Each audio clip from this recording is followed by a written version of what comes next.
volvemos a la literatura para contar mejor la historia de la mano de Eduardo Sacheri, un historiador y un escritor.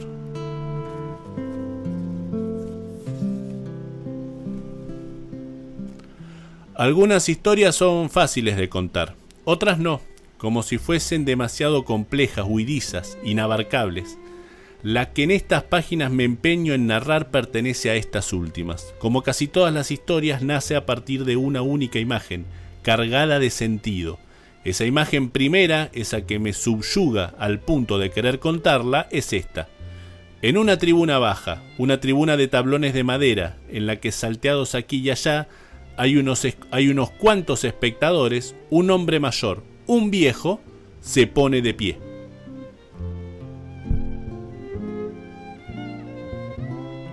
Claro, dicho así no dice casi nada, no explica quién es el viejo, ni qué es lo que lo conduce a incorporarse del tablón en el que está sentado, ni por qué es importante que lo haga. Eso de levantarse con los ojos absortos clavados en la cancha, con los ojos absortos y húmedos. La historia debe explicar todo eso, o de lo contrario conduce a un callejón sin salida en el que no dice nada, y no hay peor destino para una historia. Y el problema radica precisamente en el modo de juntar esa imagen, la del viejo alzándose desde la grada, con las otras imágenes que deben encadenarse con ella para formar una trama y que haya cuento, ni más ni menos.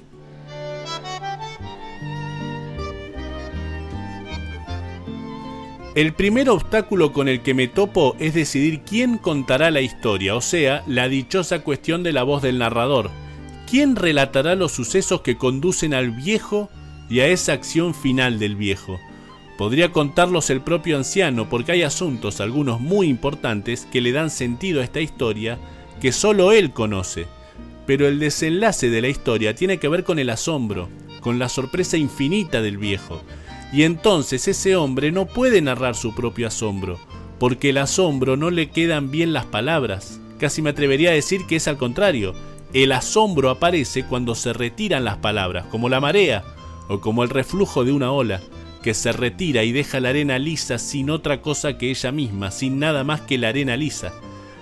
Claro que en algún momento, más tarde o más temprano, las palabras vuelven, y cuando eso sucede, el asombro ha terminado. Cuando somos capaces de encontrar explicaciones, o por lo menos de buscarlas echando mano a las palabras, ya no estamos asombrados. Podemos estar conmovidos, felices o dañados, pero ya no asombrados.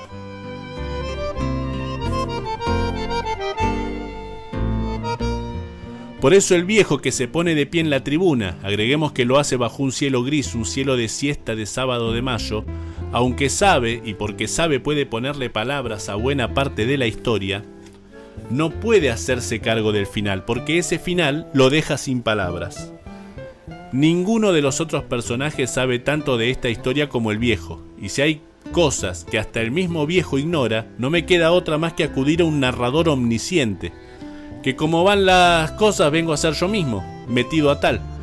Y en general no me agradan gran cosa los narradores omniscientes, sobre todo en las historias cuyo desenlace guarda al menos una módica dosis de sorpresa. No me cae bien alguien que al mismo tiempo me cuenta y me esconde, me dice y me engatusa, hasta que a último momento se sincera. Un desencanto parecido al de los trucos de magia, un navegar fallido entre las dos aguas de la verdad y de la inocencia.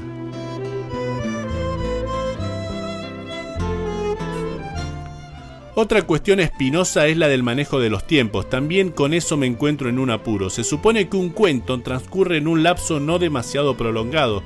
No es bueno que la trama abarca un periodo demasiado extenso, o que abuse de los saltos temporales. Pero esta historia requiere esos recursos del ir y del venir y del detenerse en varias estaciones intermedias. No es que la trama carezca de un tiempo presente. Tiene un presente efímero, pero lo tiene. Es el del anciano en el exacto momento en que se pone de pie.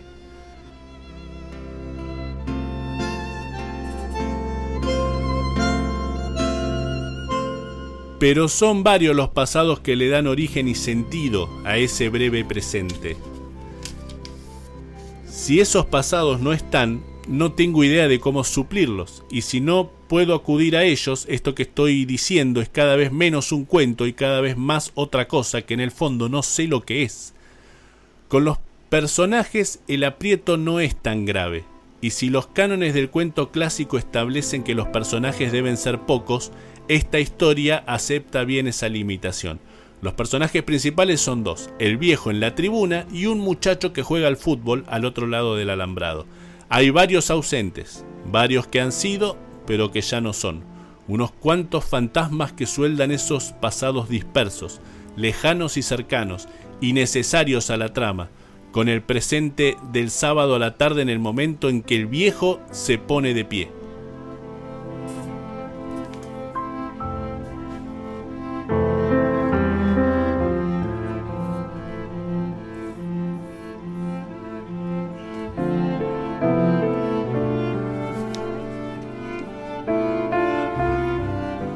Del viejo pueden decirse unas cuantas cosas, unas cuantas más de las que puedan decirse del muchacho.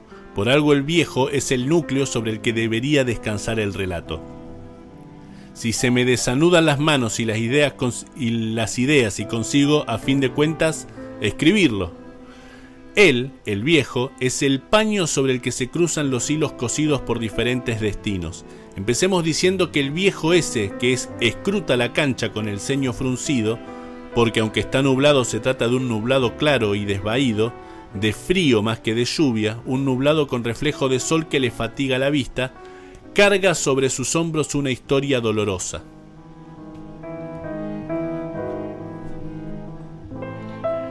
Iba a agregar después del calificativo dolorosa y de una coma, como todos los hombres, o por lo menos como todos los viejos. Pero ahora no estoy del todo seguro de esa sentencia. ¿Por qué iba a decirla?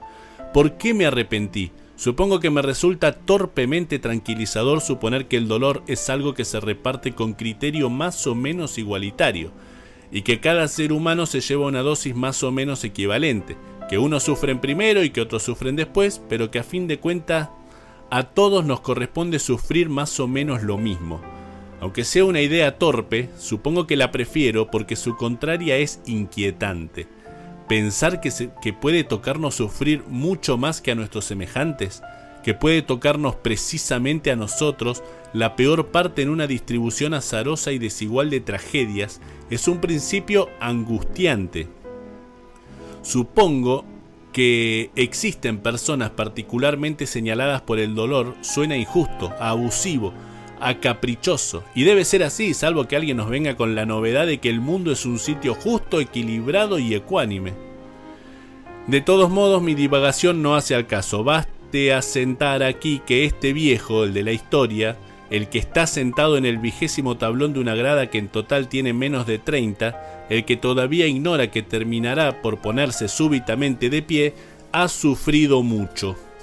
Y mucho significa aquí que le ha tocado atravesar la pena sin nombre de perder a un hijo.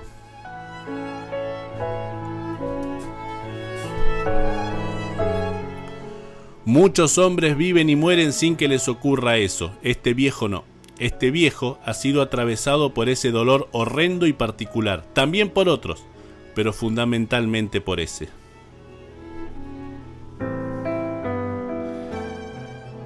Eso no significa que el anciano viva recordando su dolor, ese o los otros. Tiene recuerdos tenebrosos, pero no son los únicos que tiene. También tiene numerosos recuerdos bellos y recuerdos plácidos. Y a veces recuerda esos recuerdos y no los otros. Y a veces no recuerda ninguno porque su mente está ocupada con cosas sencillas y triviales, de esas que pueblan las compañías y las soledades. Es muy posible que este sábado, que lo tenemos al viejo sentado en la tribuna, pertenezca a esa categoría de días simples y corrientes. Y en la sencillez hay sitio para placeres igual de sencillos. Ese partido, por ejemplo, que el viejo disfruta desde la grada. Un partido entre muchachos que todavía no tienen edad de profesionales. No solo le falta edad de tales, puede pensar el viejo mientras mira. El viejo sabe de fútbol y sabe detectar el talento, las condiciones, la predisposición. Y también sabe advertir su ausencia. Por eso para el viejo es evidente que muchos de esos chicos que juegan un preliminar mientras la gente llega de a poco y sin apuro para ver un partido de la liga regional, no se convertirán jamás en profesionales. Terminarán trabajando en las chacras o en el pueblo, pero no podrán vivir del fútbol. Los mejores se darán el gusto de jugar en la propia liga y cumplirán el sueño de jugar por algo y de hacerlo en una cancha con tribunas y una hinchada, escuálida pero animosa, y eso será todo. Muy excepcionalmente, alguno escapará a esa medianía y logrará convertirse en jugador profesional. No lo conseguirá allí, claro, no en ese pueblo. Para lograrlo deberá irse a alguna ciudad con las espaldas suficientes como para aguantar un equipo en el Nacional o en el torneo argentino con aspiraciones de ascender. Estará ausente unos años, la gente del pueblo mientras dure su ausencia buscará su nombre en la página del suplemento de deportes del diario del domingo, y en algún momento volverá a casa y terminará trabajando en las chacras o en el pueblo. Difícilmente trabaja en el regimiento.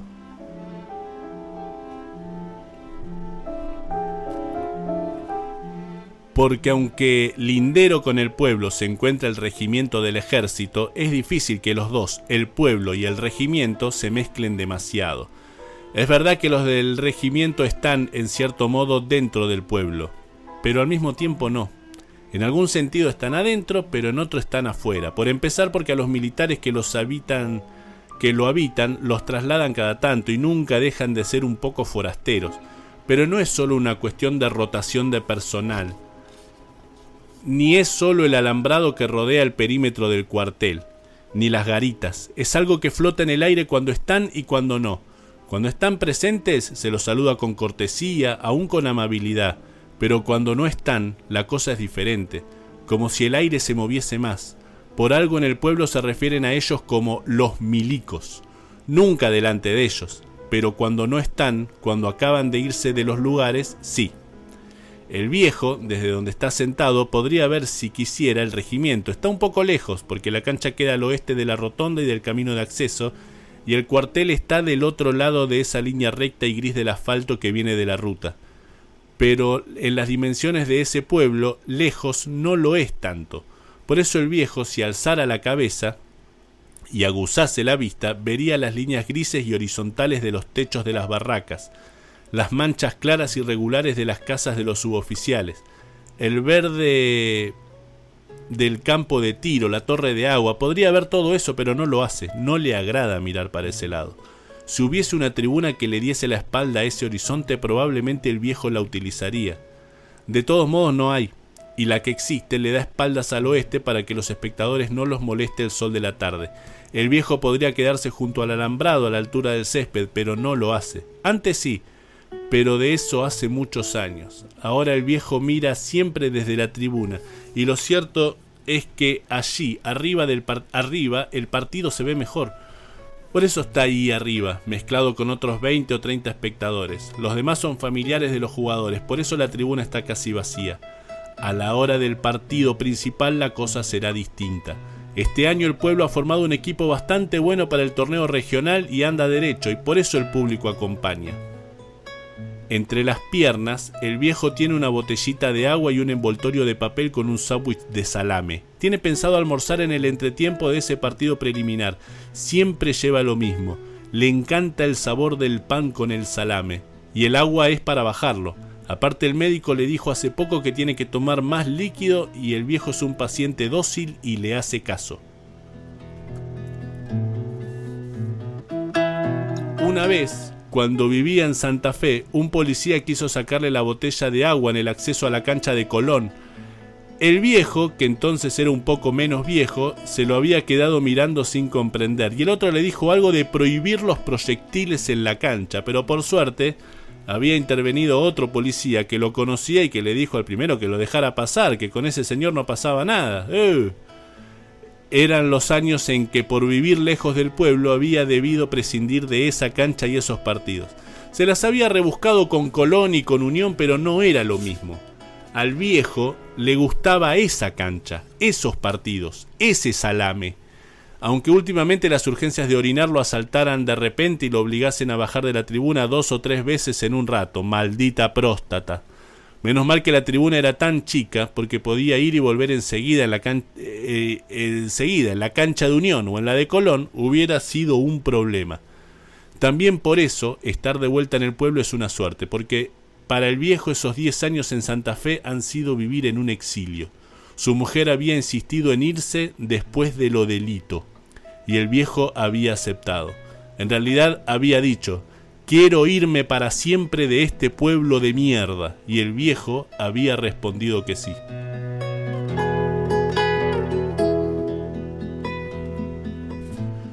Por eso fueron a Santa Fe y vivieron 10 años allá, pero cuando murió su mujer, el viejo decidió pegar la vuelta, no para contradecirla, sino para hacerle caso a su propia nostalgia.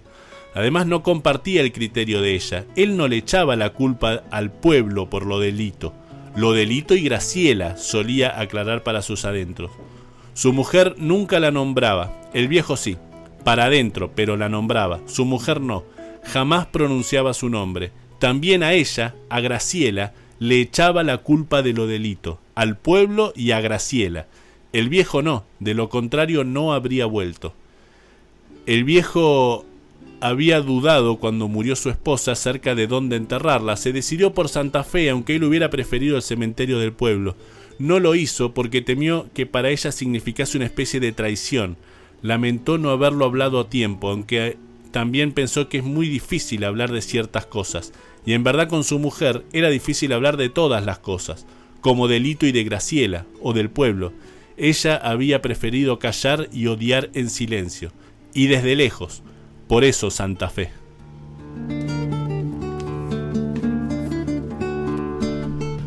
Si al final se decidió por enterrarla en Santa Fe, fue por eso que ella había dicho de no querer volver a pisar el pueblo nunca más, y el viejo pensó que tenía que respetárselo. Pero cuando pasaron unas semanas de su muerte, el viejo decidió que ahora él podía elegir dónde vivir sin faltarle a nadie, y armó su valija y pegó la vuelta. Había encontrado todo igual, 10 años y los mismos negocios sobre la calle principal, los mismos juegos en la plaza. Faltaba su mujer, por supuesto, y Lito. Los primeros días había tenido la sensación fea de que los demás cuchicheaban apenas él se alejaba 2 pasos. Después se le pasó. A lo mejor no había sido cierto eso de que murmuren, o a lo mejor sí, lo que había ocurrido era que una vez que todos se habían puesto recíprocamente al tanto de la historia del viejo, se habían calmado y listo.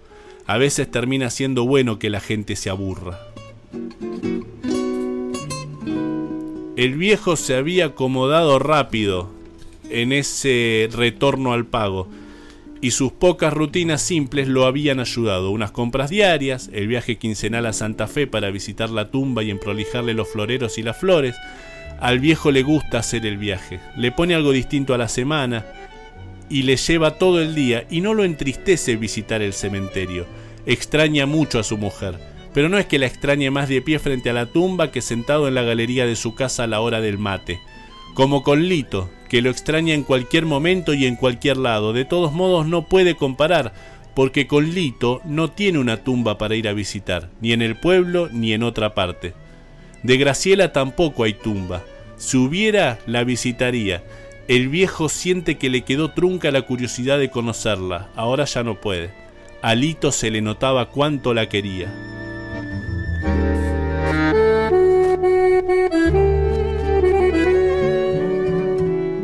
Ya llevo varias páginas escritas y temo haberme ido por las ramas, ¿o no? Tal vez ocurre simplemente que mi temor inicial estaba plenamente justificado, y lo que sucede es que esta historia no se deja contar y punto. Porque es todo tan intrincado y tan antiguo que he tenido que hablar del viejo y del pueblo y de sus afectos idos, y hasta del regimiento. Y todavía tengo al viejo sentado en la tribuna, mirando ese partido de muchachitos, y nada de lo dicho parece acercarme lo suficiente al momento en el que el viejo, de una vez por todas, se ponga de pie.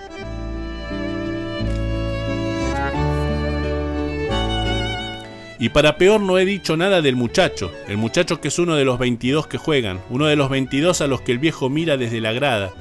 Ya que entra en esta historia como jugador, tal vez corresponda describirlo primero como tal. Juega de 5, quizá le falten unos centímetros de estatura y unos cuantos kilos de peso para dar la talla del 5 clásico. Ese capaz de salir a mandar, a barrer y ordenar el medio. También es cierto que hay 5 y 5, que existen los 5 de marca y los 5 de creación. Pero este chico es difícil de encasillar porque es hábil y ligero, y uno podría entonces pensar que es un 5 creativo, pero aparte mete y mete, y entonces uno no puede definirlo como un 5 de marca. Por eso el viejo le dedica más atención que a los otros. El viejo ha visto suficiente fútbol como para advertir que en general los tipos que saben, saben, y los que meten, meten. Pero este pibe parece pertenecer a ese género extraño de los que por un lado saben, pero por el otro lado meten. Esos jugadores distintos que aprovechan lo mucho que tienen y suplen con huevos lo poco que les falta. A los 3 minutos de juego, el muchachito ya le ha llamado la atención. En la primera o segunda pelota que tocó, en lugar de tocar cortito y hacia atrás como hacen todos, encaró al 5 rival y lo gambeteó hacia adelante. Y en la siguiente, cuando tuvo que cortar un ataque de los contrarios, el pibe no dudó en poner la patita y trabar fuerte la pelota, a sabiendas de que el delantero rival venía jugado e iba a llevárselo puesto. El viejo lo anticipó y lo vio, y también vio que cuando el árbitro pitó para él, se levantó, se sacudió la tierra del trasero y tocó rapidito para habilitar al 10. No se quejó ni pidió tarjeta amarilla para el rival, y el viejo se lo agradeció. Por eso el viejo lo mira, porque ha detectado que es distinto. O tal vez empezó a mirarlo por eso, aunque ahora lo mire por otra cosa, y por eso entrecierra los ojos. No solo porque le molesta el reflejo del sol entre el nublado, sino porque tiene la curiosidad de conocerle mejor los rasgos. No lo ha visto antes, de eso está seguro. Por eso acaba de preguntarle a un vecino que está sentado 2 o 3 escalones más abajo: ¿quién es ese pibe que juega de 5 en el equipo de los rojos? El otro le ha contestado, después de consultarlo a su vez con otro, que es un pibe nuevo, cree, hijo de un milico del cuartel, le parece.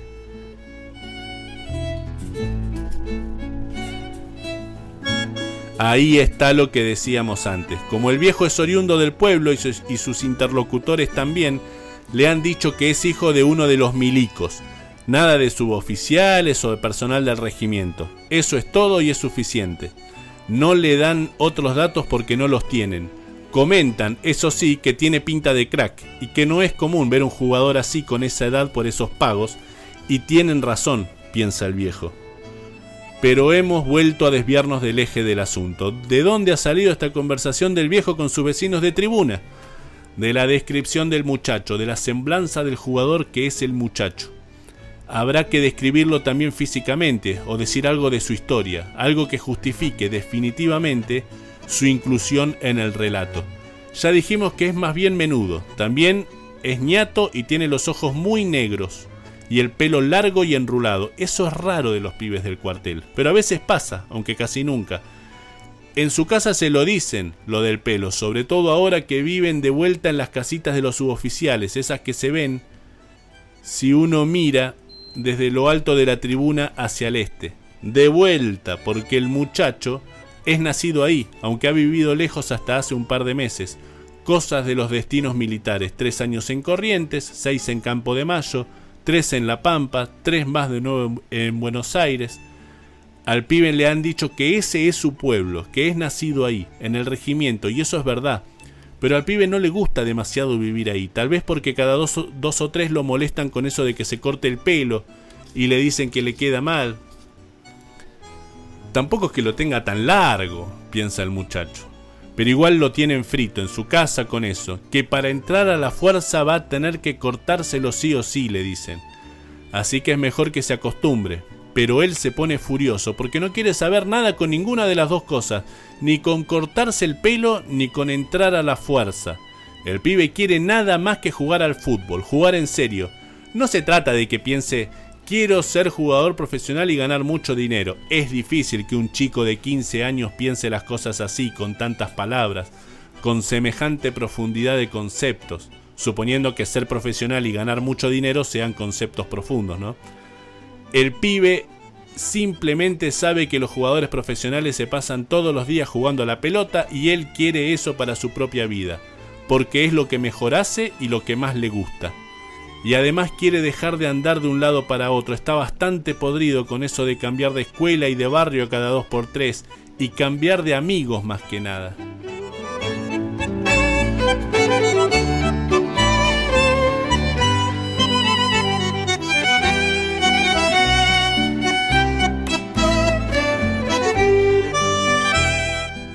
Él no lo sabe. Nunca nadie sabe todas las cosas, pero ese carácter itinerante de su crianza le ha venido estupendamente para perfeccionar su juego. Dentro de un tiempo alguien va a explicarle por qué. Va a señalarle que cuando uno juega siempre con los mismos compañeros, uno termina achanchándose, acostumbrándose, haciendo siempre lo mismo, resolviendo la jugada siempre del mismo modo. Le explicará que cada uno juega lo que necesita, gambetea hasta donde le hace falta y listo, uno no aprende más. Y que en cambio, cuando uno juega con tipos nuevos, tiene sí o sí que esmerarse. Primero porque de entrada los demás piensan que uno sobra, que está de más. Y si uno quiere que le hagan un lugar, tiene que ganárselo, que merecérselo. Y segundo, porque de entrada a uno van a mirarlo torcido, no porque esos desconocidos sean mala gente, pero a uno lo van a mirar así y listo. Y tercero, porque a uno no van a perdonarle nada. No le van a ir livianito ni para que se luzca, sino todo lo contrario. Le van a ir con todo y uno tendrá que poner y jugar, sin calentarse, ni hacerse el dolorido ni el ofendido, y que moverse, porque si uno se queda quieto no faltará el grandote que le tire a uno todo el camión encima y le aplaste hasta las muelas. No se trata de que sean mala gente, a uno no lo conocen, eso es todo. Después con el tiempo sí, se harán amigos, pero de entrada no. La macana será que si uno vive cambiando de pueblo, carga siempre con el chiste de ser el nuevo.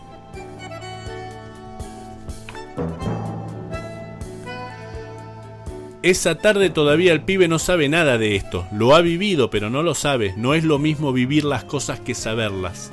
Parecen lo mismo, pero no lo son. Una cosa es que las cosas te sucedan y otra cosa es saber que te están sucediendo. En todas las vidas hay cosas que no se saben, que pasan sin que se sepan, y algunas no se saben hasta que uno se da cuenta, porque uno se da cuenta o porque se las dicen. O a veces sucede que cuando a uno se las dicen, uno se da cuenta de que las sabía, o casi. Como eso de lo bueno que es haber cambiado de pueblo y de amigos para convertirse en un buen número 5. El pibe no lo sabe, pero va a entenderlo cuando se lo digan. Y el que va a decírselo es el viejo. Ese viejo que está sentado en el 20º tablón y que entrecierra los ojos porque le molesta el reflejo del sol entre las nubes. Ese viejo al que todavía no conoce y que no lo conoce a él, pero por poco, por un margen muy estrecho, por un tabique delgado que lo separa de saberse y conocerse.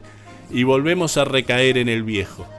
El viejo que mira el partido y que ha detectado al muchacho casi de entrada cuando gambeteó con osadía y cuando apostó el físico para quitar un balón complicado.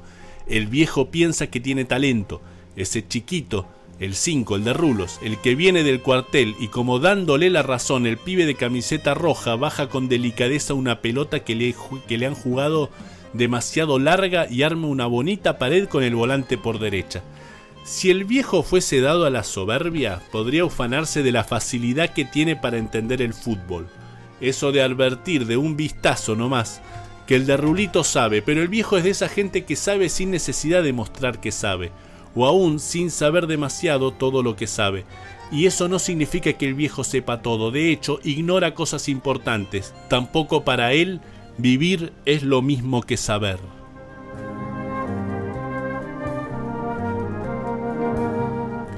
Hago otra pausa para repasar lo dicho y de nuevo me asalta la sospecha de que no hay modo de contar esta historia entera, cerrada y concluida, porque todo lo dicho hasta aquí, pese a lo confuso y lo diverso, debería estar incluido en el cuento, y sospecho que hay un montón de cosas que se me escapan. ¿Cómo sería el final, por ejemplo? ¿Qué palabras usar para ese final? Hablé al principio del asombro del viejo, un asombro nacido y crecido más allá de las palabras, un asombro que le impide hablar, un asombro que le permite únicamente ponerse abruptamente de pie sobre la grada. ¿Cómo llegar a ese instante? Es cierto, si quiero ser optimista, que algunas cosas llevamos dichas. Tenemos al viejo en la tribuna sentado, tenemos al muchacho en la cancha, tal vez con la pelota en los pies. Desconocidos, recíprocamente ajenos, los tenemos. Lo que poseen en común, si algo poseen, es que ignoran cosas. Todos los mortales ignoran cosas, pero estos ignoran cosas importantes, pero las ignoran por poco, no es que estén a años luz de la verdad. Digamos que están separados por muros delgados de esa verdad.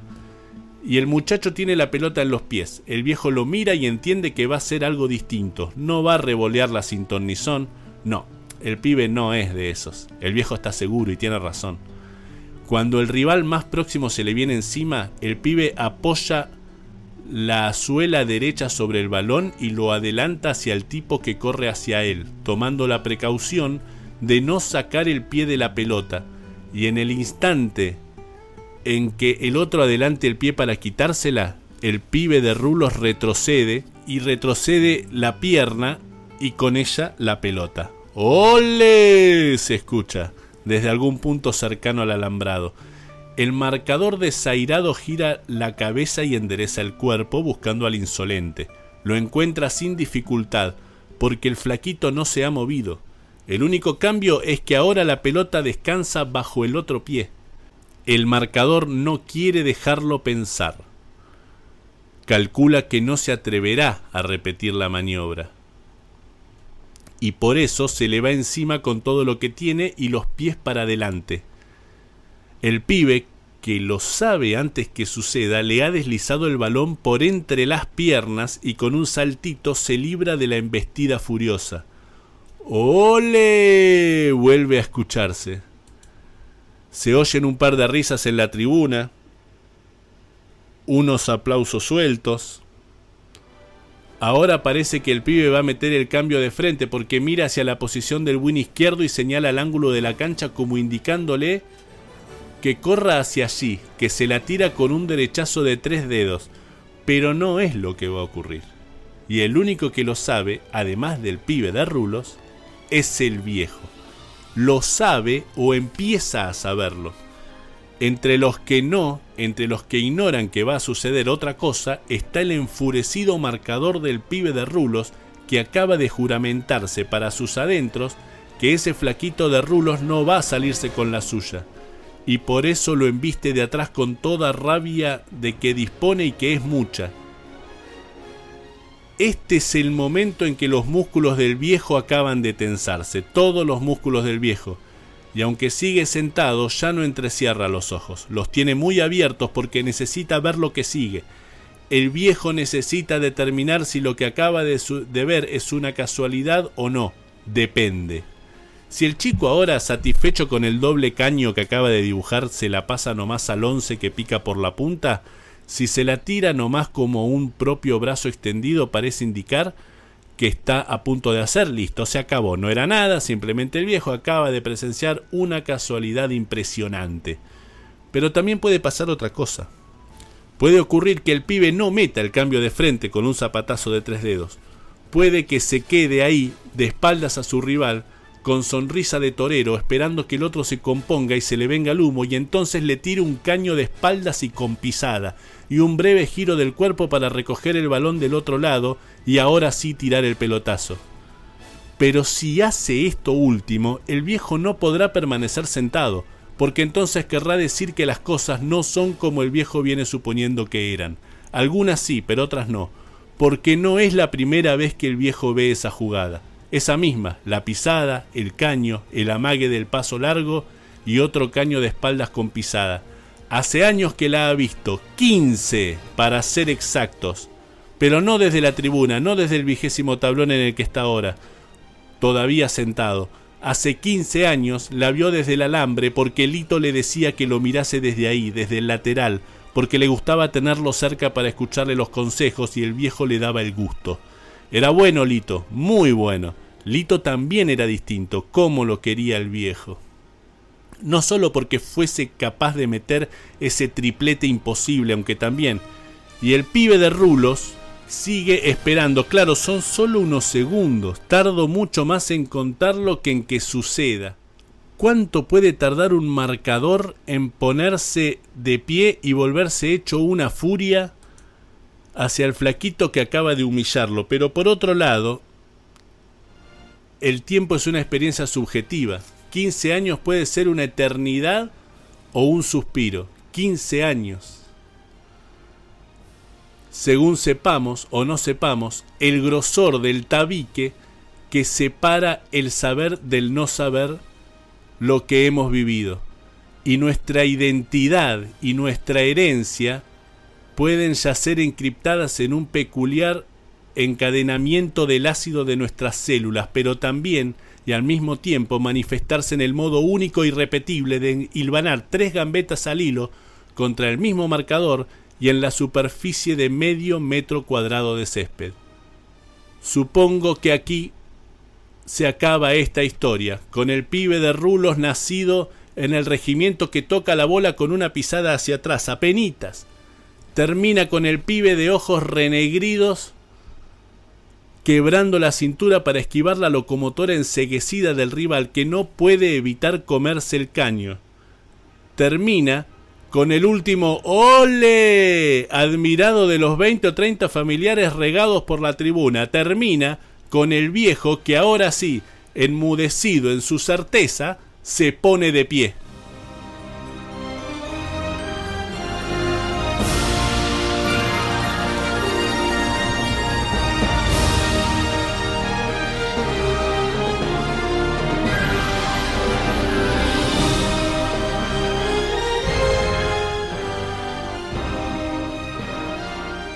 Hemos disfrutado el cuento de Eduardo Sacheri, Un viejo que se pone de pie, del libro Un viejo que se pone de pie, y otros cuentos de el maestro Eduardo Sacheri, como alguien desde la literatura y un profesor de historia lo ha hilvanado también. Soy muy fanático de ese cuento, me parece una obra de arte desde donde él mismo se plantea cómo contar la historia. Y bueno, tenemos en Un viejo que se pone de pie, tenemos a Lito, ¿no?, que no está, y a su abuela que tampoco está, y tenemos a un chico, o sea que lo va a conocer a su abuelo en instantes cuando él se le acerque, pero que no le pudo decir nunca a su abuela: abuela, ¿qué horas son?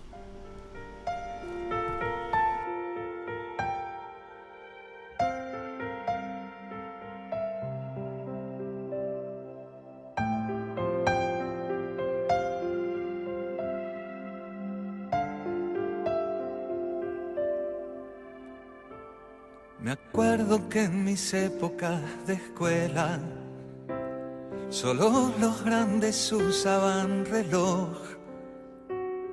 Entonces mi pregunta siempre era: abuela, ¿qué horas son? ¿Qué importa la gramática incorrecta? De ella es todo el tiempo y la razón. Y aún hoy yo necesito la respuesta: abuela, ¿qué horas son? Abuela, ¿qué horas son? Serán las horas de las campanadas que anuncian esta vez esperanzadas que el viento a las tinieblas disipó. El viento que hasta ayer jamás soplaba en nuestra dirección, el viento que esperabas a la hora señalada que indica tu reloj.